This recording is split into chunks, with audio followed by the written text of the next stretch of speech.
Selamat siang, salam sehat untuk kita semua. Ketemu lagi kita di kuliah untuk mata kuliah Governance Digital. Hari ini kita akan masuk pada pertemuan yang ke-11. Di pertemuan ini kita akan membahas materi saya sebagai dosen mengampunya melalui video pembelajaran dengan materi yang akan saya bawa, yaitu jenis-jenis e-government. Sebelumnya itu saya ucapkan selamat sehat, selamat siang untuk kita semua. Semoga kita dalam keadaan sehat walafiat, tetap semangat walaupun kuliah kita melalui LMS, tapi paling tidak mengurangi adik-adik mahasiswa baik dari UNU maupun dari Musamus untuk tetap belajar, tetap semangat untuk mencapai apa yang Anda inginkan. Baik, kita langsung kepada materi kita, bahwa sebagai pengantar sebelum kita masuk kepada materi inti, bahwa perkembangan dunia sekarang ini tidak lagi secara konvensional dalam arti untuk proses aktivitas kegiatan baik secara individu maupun secara organisasi, tapi sudah mengarah kepada penggunaan teknologi informasi dengan tujuan agar proses pekerjaan itu atau aktivitas yang kita lakukan baik secara individu maupun secara organisasi lebih efektif, lebih efisien, dan lebih transparan. Dalam hal ini, bahwa dalam hubungan dengan kehidupan organisasi pemerintah secara organisasi tidak mungkin sendirian dia bekerja. Setidak-tidaknya ada sinergisitas hubungan kerja antara satu bagian dengan bagian yang lain, baik secara kelembagaan maupun dalam hubungan dengan terkait pelaksanaan tugas dan tanggung jawabnya. Oleh karena itu, pemanfaatan internet sebagai instrumen yang dapat membantu pemerintah untuk memperlancarkan aktivitas pemerintah, terutama dalam menjalankan tugas-tugas penyelenggaraan negara dan juga tugas pelayanan kepada masyarakat. Untuk mengefisiensi dan juga mengefektifkan sistem kerja pemerintah, maka pemerintah secara kelembagaan perlu ada koordinasi antara satu bagian dengan bagian lain dengan tujuan agar setiap tugas dan tanggung jawab tersebut dapat terintegrasi sehingga masyarakat mampu mengakses apa yang menjadi kebutuhan, apa yang menjadi informasi yang diperlukan oleh masyarakat yang akan disediakan oleh pemerintah. Pola itulah yang sekarang ini lagi dibangun, pendekatan berbasis stakeholder dengan pemanfaatan internet atau media digital dalam membantu urusan-urusan penyelenggaraan pemerintah, termasuk urusan pelayanan kepada masyarakat. Sehingga dalam pemahaman tersebut ada beberapa jenis penerapan e-government yang dilakukan baik dari sisi pemerintahan secara organisasi, secara kelembagaan, maupun hubungan pemerintah dengan pihak di luar pemerintah, dalam hal ini pihak stakeholder. Pendekatan pertama yang ingin kita jelaskan di sini yaitu pendekatan atau jenis pendekatan, yakni governance to governance. Pendekatan ini atau jenis pendekatan ini merupakan suatu pendekatan di mana pemerintah saling menukar informasi dan data secara online. Artinya bahwa ada hubungan secara internal organisasi pemerintah dalam membangun kerjasama dengan pihak-pihak lain, dalam hal ini pihak yang berhubungan dengan organisasi pemerintah sendiri, yaitu antara satu bagian dengan bagian lain. Contoh, antara hubungan antara pemerintah pusat dengan pemerintah daerah, atau hubungan antara satu lembaga kementerian dengan kementerian yang lain. Hubungan-hubungan ini terkait dengan saling tukar-menukar informasi dan data. Contoh, informasi terkait dengan administrasi kependudukan, informasi terkait soal tenaga kerja, informasi terkait dengan bantuan-bantuan sosial lainnya yang merupakan bagian dari tugas dan tanggung jawab pemerintah. Adapun manfaat yang diperoleh dengan penerapan good government to government ini atau hubungan antara pemerintah dengan pemerintah, yang pertama, untuk meningkatkan efisiensi operasional pemerintah. Artinya satu instansi itu akan lebih efektif jika dia membangun hubungan dengan instansi yang lain, terutama dalam kaitan sharing informasi, sharing data, sehingga proses itu akan lebih efektif dan memotong rentang kendali.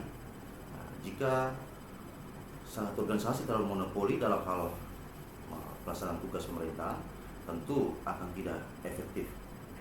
Yang kedua, manfaat yang kedua dengan penerapan government to government ini, yaitu untuk membangun kepercayaan dan juga kerjasama antara berbagai lembaga pemerintah, sehingga memudahkan masyarakat untuk bisa mengakses. Jadi ketika masyarakat memerlukan sesuatu informasi, dia bisa mengakses ke lembaga yang lain karena dia masyarakat tahu lembaga itu punya kepentingan atau punya kewenangan untuk menyediakan informasi yang diperlukan oleh masyarakat. Di samping ada manfaat, ada tujuan dengan adanya penerapan government to government. Di sini saya coba untuk merangkum dalam dua tujuan besar. Tujuan pertama dengan ada penerapan government to government ini, yaitu untuk mendekatkan diri antara masyarakat dengan pemerintah. Yang kedua, untuk lebih mudah dalam proses kerjasama antara satu bagian dengan bagian yang lain. Dan tujuan kedua, yaitu untuk meningkatkan efisiensi dan proses komunikasi yang terjalin antara satu bagian dengan bagian lain dalam urusan-urusan pelaksanaan tugas pemerintah. Adapun contoh terkait dengan penerapan government to government. Contoh baru-baru ini atau beberapa tahun belakangan ini kita digencarkan satu peristiwa, satu penyakit yang lagi melanda, khususnya bukan cuma di Indonesia tapi di berbagai negara di dunia, tentang COVID-19. Di mana untuk mencegah terjadinya penularan COVID, kita diwajibkan untuk vaksinasi. Untuk mengecek apakah seorang itu sudah vaksin atau belum, pemerintah menyediakan suatu aplikasi yang namanya Lindung Peduli atau Peduli Lindung. Aplikasi ini dibuat bukan cuma oleh satu kementerian atau lembaga, tapi merupakan perpaduan dari berbagai macam lembaga kementerian. Di antaranya Kementerian Komunikasi dan Informatika, Kementerian Kesehatan, dan juga Kementerian BUMN. Tapi tidak hanya dalam satu internal pemerintah, tapi juga pemerintah bekerjasama dengan pihak di luar pemerintah, yaitu melalui Komite Penanganan COVID Nasional.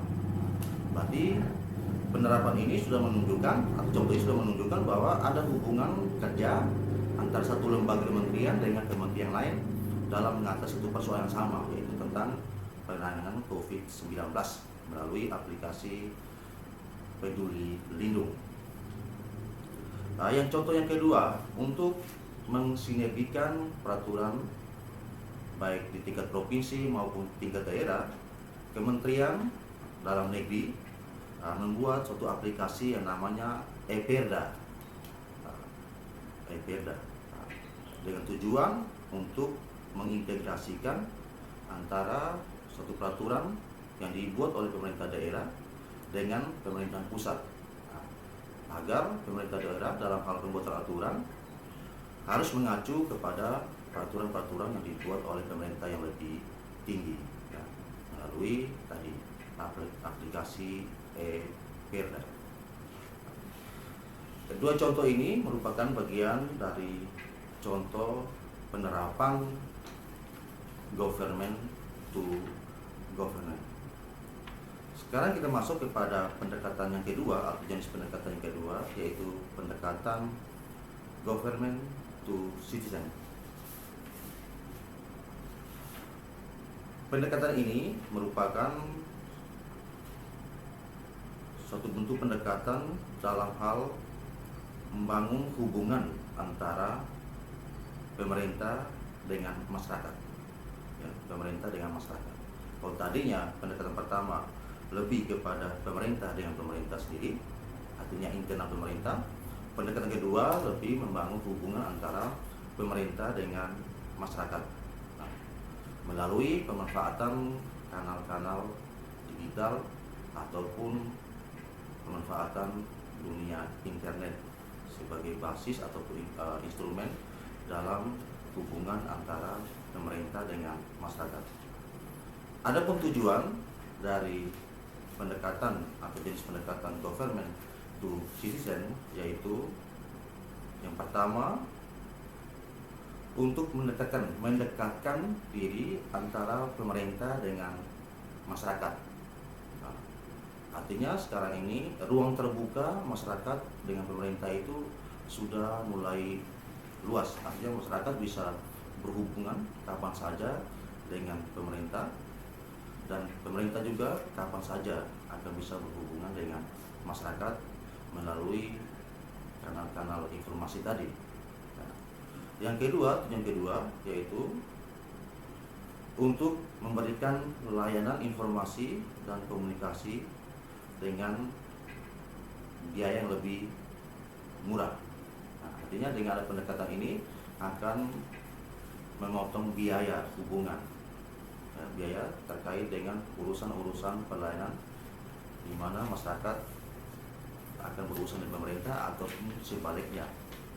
Dan yang ketiga, dengan adanya pendekatan ini diharapkan untuk mengurangi prosedur pelayanan yang seringkali memerlukan waktu yang panjang, karena pelayanan lebih berbasis kepada online atau digitalisasi. Contoh dari pendekatan government to citizen, yaitu kita ambil contoh ketika kita ingin memperpanjang SIM atau surat izin mengemudi ataupun STNK, kita bisa saja mengunjungi aplikasi yang dibuat oleh Satuan Polisi atau Polri, yaitu Karlantas Polri Go ID. Nah, aplikasi ini dengan tujuan untuk masyarakat bisa akses, tidak harus datang ke kantor atau kantor Samsat, tapi bisa melalui aplikasi ini. Nah, contoh yang kedua, ketika mungkin untuk saudara-saudara yang Islam untuk pergi naik haji, bisa melalui aplikasi yaitu Kemenak Go ID. Nah, aplikasi ini membantu untuk teman-teman atau saudara kita yang beragama Islam untuk rencana naik haji bisa menggunakan aplikasi ini. Nah, yang tujuan untuk lebih mendekatkan diri antara pemerintah dengan masyarakat, tapi juga menghemat biaya dan juga memangkas prosedur pelayanan yang memerlukan waktu yang panjang. Jenis pendekatan ketiga yaitu government to business. Model pendekatan ini yaitu bagaimana pemerintah menyediakan layanan informasi dalam pengembangan dunia bisnis ataupun dunia usaha. Model ini yaitu dengan tujuan agar pengembangan ekonomi masyarakat tetap berjalan dengan hadirnya industrialisasi. Namun di sisi lain, pemerintah sebagai penyedia jasa layanan harus bisa melihat bagaimana agar urusan-urusan dalam rangka pengembangan industri tadi, terutama berkaitan di dunia bisnis, lebih mudah untuk diakses. Nah, contoh pemanfaatan atau pengurusan yang berhubungan dengan izin usaha misalnya. Dan kedua, proses tender ataupun proyek-proyek yang berhubungan dengan pembangunan yang akan dijalankan oleh pemerintah, tapi melibatkan pihak di luar pemerintah melalui berbagai macam aplikasi, misalnya kata untuk izin usaha melalui aplikasi yang disediakan oleh pemerintah, misalnya juga dalam hal pembayaran pajak bisa melalui online ya. Jadi semua ini dengan tujuan untuk lebih memudahkan proses aktivitas tidak hanya pada pemerintah, tapi juga pihak-pihak lain di luar pemerintah. Pendekatan yang keempat yaitu pendekatan government to employer. Kalau pendekatan ketiga tadi yang sebelumnya tadi lebih kepada hubungan antara pemerintah secara internal, pemerintah dengan masyarakat, pemerintah dengan dunia bisnis, untuk pendekatan yang keempat ini lebih menekankan kepada aspek keselamatan para pekerja, terutama juga dalam hal ini para karyawan ataupun pegawai ataupun lebih umumnya kepada masyarakat ya, masyarakat. Dengan tujuan untuk meningkatkan kinerja pemerintah dalam rangka menjamin keselamatan kerja, kesehatan bagi para karyawan, pegawai, dan juga masyarakat umum. Pemerintah juga menyediakan berbagai macam akses layanan melalui pemanfaatan internet. Contoh sekarang ini dalam hal dunia kerja ada BPJS Ketenagakerjaan yang kapan saja kita bisa akses, kapan saja bisa mendapatkan. Tapi penyediaan BPJS Ketenagakerjaan itu dengan tujuan untuk memberikan jaminan asuransi ketika sewaktu-waktu pekerja tadi atau karyawan tadi mendapatkan kecelakaan, entah itu kecelakaan yang berhubungan dengan aktivitas kerjaan, maka ada jaminan yang disediakan oleh pemerintah melalui pemanfaatan BPJS Ketenagakerjaan. Contoh yang kedua tentang BPJS Kesehatan. Yakin percaya kita sebagian besar masyarakat Indonesia ini pasti memiliki BPJS Kesehatan. Berarti BPJS Kesehatan ini merupakan suatu bentuk jaminan yang disediakan oleh pemerintah untuk memberikan jaminan kepada karyawan atau para pekerja, bahkan juga masyarakat umum dalam hal kesehatan, sehingga ada jaminan-jaminan yang disediakan oleh pemerintah untuk bagaimana masyarakat bisa memanfaatkan, bisa menggunakan, dan bisa mengakses apa yang sudah disediakan oleh pemerintah sendiri. Hal ini dengan tujuan agar hubungan pemerintah dengan masyarakat tidak ada lagi gap, tidak ada lagi kesenjangan, tidak ada lagi batasan, tetapi justru akan lebih mempererat dan juga saling kerjasama antara pemerintah dengan masyarakat itu sendiri. Dengan demikian, untuk materi singkat ini yang bisa bawakan terkait dengan jenis-jenis government,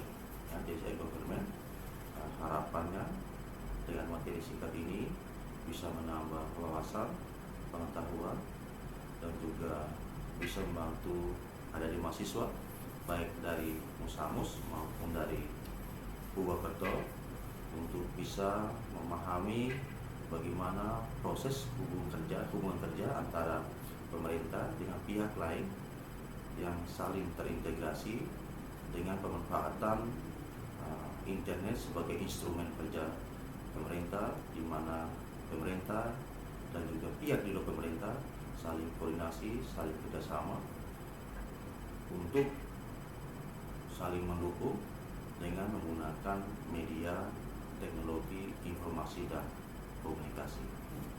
Singkat kata, saya ucapkan selamat untuk kita semua.